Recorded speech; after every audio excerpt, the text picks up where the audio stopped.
Assalamualaikum teman-teman. Sebelumnya perkenalkan, nama saya Firda Gamal Elfairuz. Di sini saya akan menjelaskan tentang branding yang ada di dalam diri saya. Di era sekarang, hampir semua orang punya skill, hampir semua orang juga punya nilai dan pengalaman. Hari ini, kita tidak hanya bicara soal siapa diri kita, tapi bagaimana orang lain mengenali, mengingat, dan memilih kita. Lewat personal branding challenge ini, kita akan mencoba satu pertanyaan sederhana tapi menantang, yaitu jika kamu adalah sebuah brand, mengapa sih pasar itu harus memilihmu?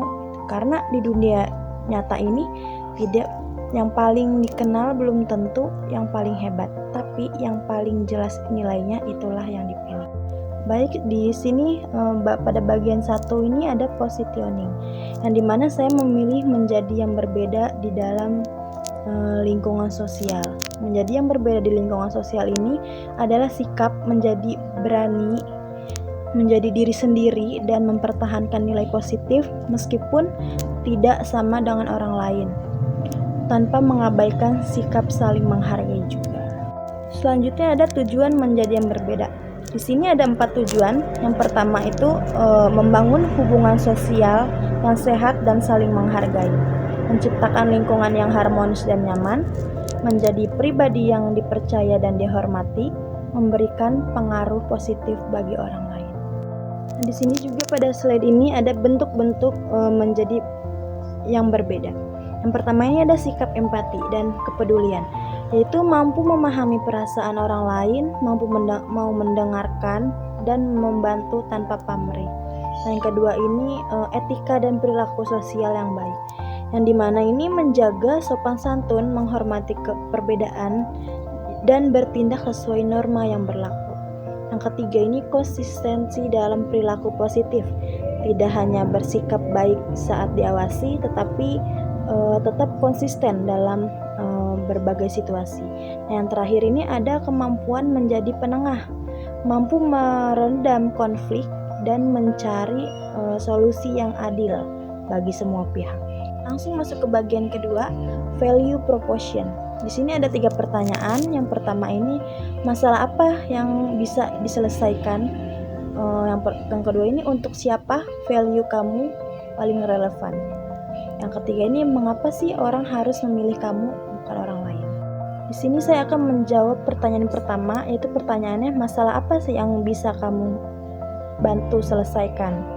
Di sini saya bisa membantu mengatasi masalah kurangnya kenyamanan dalam lingkungan sosial, seperti miskomunikasi, konflik kecil karena perbedaan pendapat, dan sikap egois dalam kerja kelompok.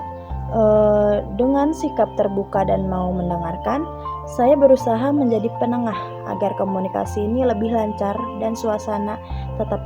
Pertanyaan yang kedua ini, untuk siapa value kamu paling relevan? Value yang saya miliki paling relevan itu untuk teman sebaya, kelompok kerja, organisasi, dan lingkungan sosial yang beragam, terutama untuk orang-orang yang membutuhkan kerjasama, komunikasi yang sehat, dan lingkungan yang saling menghargai perbedaan. Saya bisa membantu mengatasi masalah kurangnya kenyamanan dalam lingkungan sosial, seperti miskomunikasi, konflik kecil karena perbedaan pendapat, dan sikap egois dalam kerja kelompok. Dengan sikap terbuka dan mau mendengarkan, saya berusaha menjadi penengah agar komunikasi ini lebih lancar dan suasana tetap kondusif. Dan yang terakhir, mengapa orang harus memilih kamu bukan yang lain? Ya, karena saya menawarkan sikap yang konsisten dan dapat dipercaya. Saya tidak hanya fokus pada hasil, tetapi juga pada proses dari hubungan antar individu.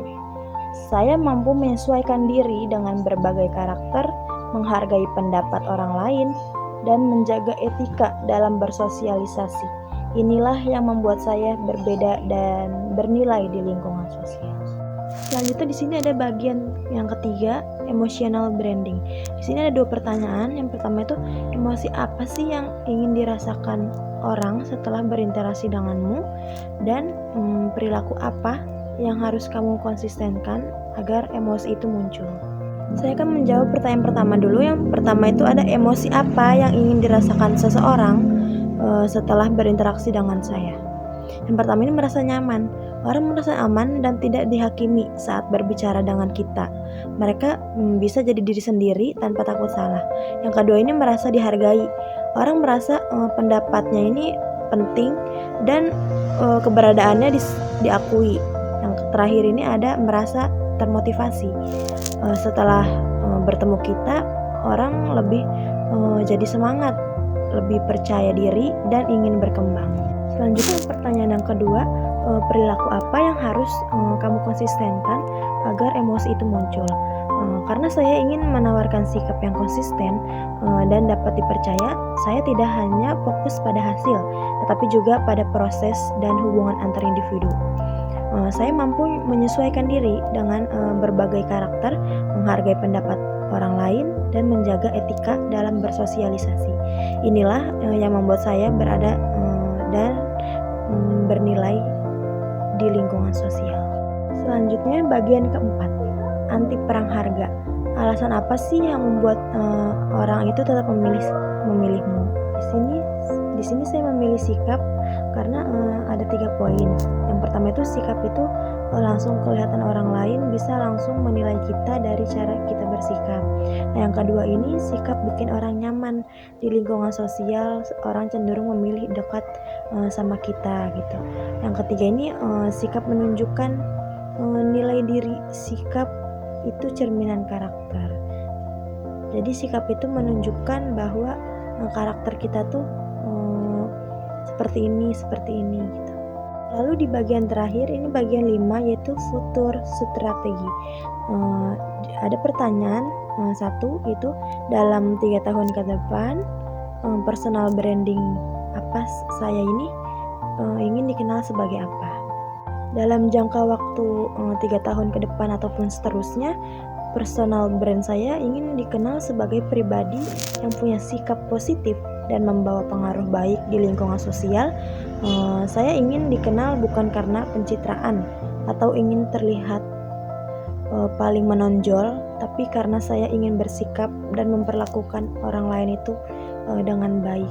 Jadi kesimpulan dari personal branding saya ini yaitu menjadi yang berbeda di lingkungan sosial itu bukan berarti ingin terlihat paling menonjol atau merasa paling benar.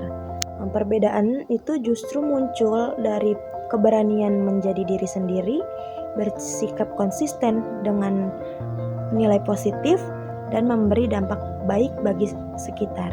Saat seseorang autentik, punya empati, dan berperilaku positif secara konsisten, orang lain akan merasakan kenyamanan, kepercayaan, dan inspirasi. Sekian dari saya. Mohon maaf bila ada kata-kata ataupun sikap saya yang tidak sopan. Mohon dibukakan pintu maaf. Terima kasih. Wassalamualaikum warahmatullahi wabarakatuh.